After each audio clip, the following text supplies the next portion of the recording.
Siapa yang menyangka Yunani bisa juara Euro? Siapa yang menyangka Maroko bisa tembus semifinal Piala Dunia? Dan sekarang, kenapa bukan Indonesia? Untuk kalian yang menonton ini bukan hanya tentang tim.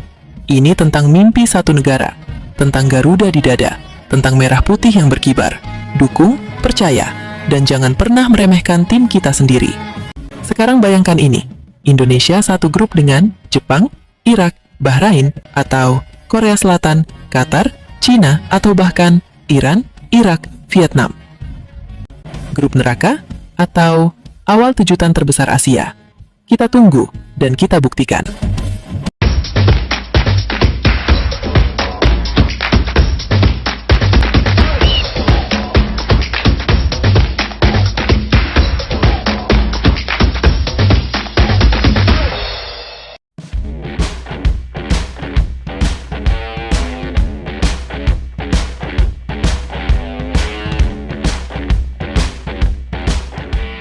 Di pot 1, berkumpul para raksasa Asia. Ada tuan rumah Arab Saudi, lalu Raja Asia saat ini Jepang, disusul Korea Selatan, Iran, Australia, dan kekuatan baru yang konsisten, Uzbekistan. Pot 2, tidak kalah mengerikan. Qatar, sang juara bertahan Asia, Irak yang selalu jadi kuda hitam berbahaya, Yordania, Uni Emirat Arab, Oman, dan Suriah. Pot 3 diisi tim-tim yang sering bikin kejutan.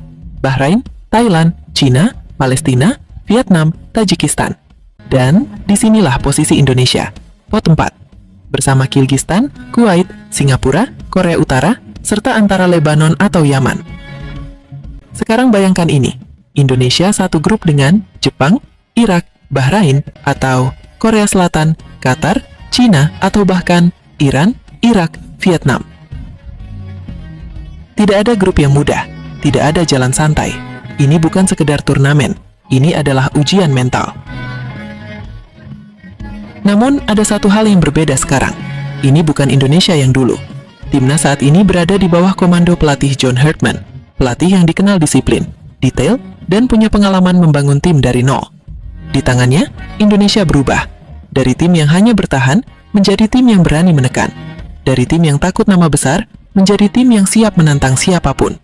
Skuad Indonesia saat ini bukan hanya soal semangat, tapi juga kualitas.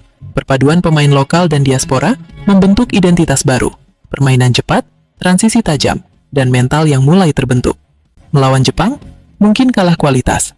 Melawan Korea Selatan, mungkin kalah pengalaman.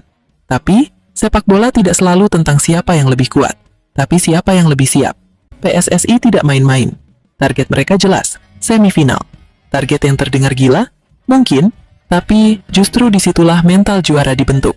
Karena kalau targetnya hanya lolos grup, Indonesia akan bermain aman. Namun dengan target semifinal, Indonesia dipaksa bermain berani. Format Piala Asia AFC memungkinkan. Juara grup lolos, runner-up lolos. Bahkan peringkat 3 terbaik masih punya peluang. Artinya, Indonesia tidak harus juara grup. Cukup cerdas, cukup disiplin, dan memanfaatkan setiap peluang. Satu kemenangan bisa mengubah segalanya. Satu gol bisa menentukan sejarah.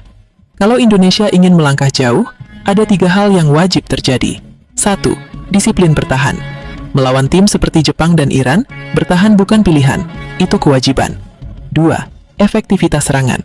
Tidak akan banyak peluang, jadi setiap peluang harus jadi gol. 3. Mental baja. Tidak boleh gentar, tidak boleh panik, tidak boleh menyerah. Banyak yang bilang Indonesia hanya pelengkap, hanya numpang lewat. Tapi sejarah sepak bola selalu punya cerita kejutan. Siapa yang menyangka Yunani bisa juara Euro? Siapa yang menyangka Maroko bisa tembus semifinal Piala Dunia? Dan sekarang, kenapa bukan Indonesia? Untuk kalian yang menonton ini bukan hanya tentang tim. Ini tentang mimpi satu negara, tentang Garuda di dada, tentang merah putih yang berkibar. Dukung, percaya, dan jangan pernah meremehkan tim kita sendiri. Drawing mungkin menempatkan Indonesia di pot 4, tapi sepak bola tidak dimainkan di atas kertas. Ia dimainkan di lapangan, dengan keringat, dengan perjuangan, dan dengan hati. Jadi ketika 9 Mei 2026 tiba, dan nama Indonesia dipanggil, jangan takut, karena mungkin itulah awal dari kisah terbesar dalam sejarah sepak bola Indonesia. Grup neraka, atau awal kejutan terbesar Asia. Kita tunggu, dan kita buktikan.